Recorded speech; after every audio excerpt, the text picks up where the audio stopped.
gypsy in his caravan. It's the future man, see him play a tune upon his Yamaha. A guitar no, they are two ones.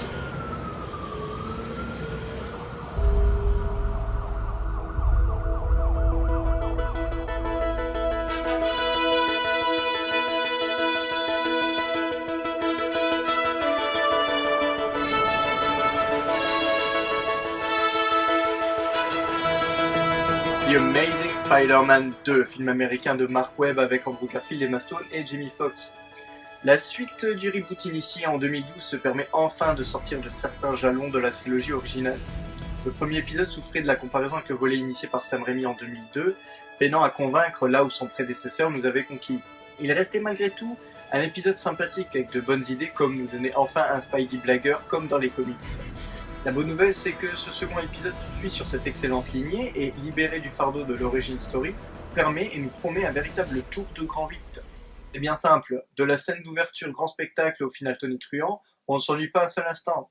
La psychologie des personnages n'est heureusement pas mise au placard, la relation Peter-Gwen est bien développée et mérite de ne pas faire abstraction de la promesse faite au capitaine Stacy à la fin du premier épisode. I'm so sorry, I'm late. I had a traffic thing. Did your traffic jam have anything to do with being, I don't know, shot at by machine guns?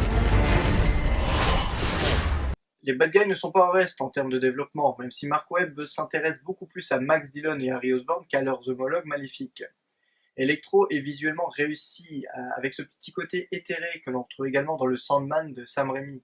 Ces scènes d'action sont diaboliquement efficaces, il est juste dommage qu'il passe un peu trop pour le faire valoir d'Harry Osborn plutôt que par un bad guy par lui-même. Pour Norman Osborn, malheureusement, il semblerait que Mark Webb ne lui ait trouvé absolument aucune utilité. Le personnage en lui-même ne sert pratiquement à rien, tout l'intérêt du métrage se portant sur Harry. L'acteur compose à merveille un petit gosse de riche, extrêmement centré sur son nombril et prêt à tous les sacrifices pour le sauver.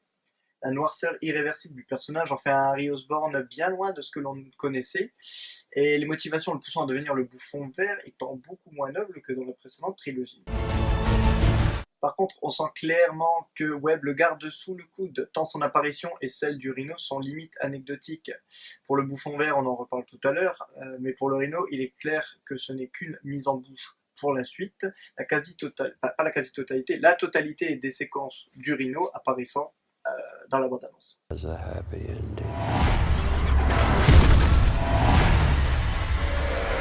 Un mot sur la musique qui m'avait pas forcément emballé à la première écoute. Après avoir vu le film et avoir réécouté un petit peu, les thèmes sont excellents. Le thème d'Electro est extrêmement original et bien trouvé. Le thème de l'araignée également. Même si on n'arrive pas au niveau d'un Danny Elfman pour la musique de la première trilogie, ça reste quand même de la bonne facture. Pour tous ceux qui n'ont pas vu le film, et je pense que vous êtes nombreux puisque le film n'est pas encore sorti, je vous invite à vous rendre à ce point de la vidéo, je pense que le temps va apparaître à peu près ici, pour éviter tout spoiler, parce qu'à partir de maintenant, on va spoiler à donf sur un événement très important du film. Donc, rendez-vous à tout à l'heure pour ceux qui n'auront pas vu le film.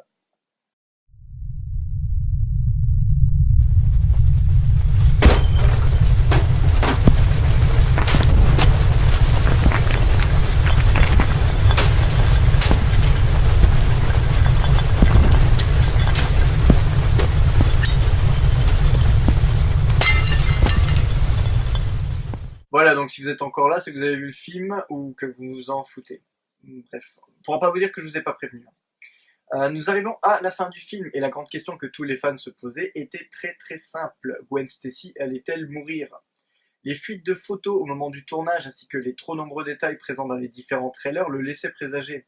Mais jusqu'au dernier moment, je me demandais de manière personnelle si le film ne nous menait pas juste en bateau pour nous mettre sur une fausse piste. En finalité donc, la transformation d'Harry en bouffon vert ne servira qu'à la toute fin du métrage. Après avoir battu Electro, Spider-Man se retrouve face au bouffon vert apparaissant, enlevant Gwen, et après une courte bataille, très courte, elle apparaît quasiment aussi intégralement dans le trailer, Gwen se retrouve à tomber dans le vide. La beauté et la poésie de la séquence se disputent à la brutalité du choc final dans lequel Gwen perd la vie. L'émotion de la séquence et la direction de Mark Webb à ce moment-là touchent le sublime. rendant un vibrant hommage aux comics, reprenant jusqu'à l'angle de vue de ce moment décisif pour le tisseur. En finalité, même si je doutais des capacités de Marc Webb à assumer un moment pareil, il faut bien dire qu'il s'est sorti les doigts du cul pour évoquer cette séquence. Encore une fois, le coup de gueule viendra de l'équipe promotionnelle qui n'a pas hésité à divulguer beaucoup trop de trailers, d'images évidentes, plutôt que de jouer sur un choc encore plus fort, celle de la surprise totale et inattendue.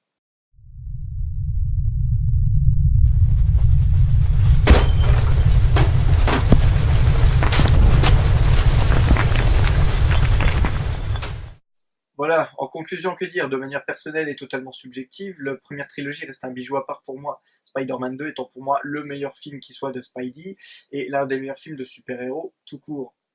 Pourtant, avec ce numéro 2 de la saga Amazing, je n'ai pas peur de dire qu'on se retrouve certainement en face du meilleur volet des aventures cinématographiques de l'Homme-Araignée, à égalité avec le 2 original. Les thèmes abordés dans les deux films étant tellement différents qu'il est vraiment difficile de faire une comparaison subjective de ces deux films. Donc je les mets à égalité, je m'en tiendrai pas rigueur. Puis de toute façon je fais ce que je veux. Without mercy.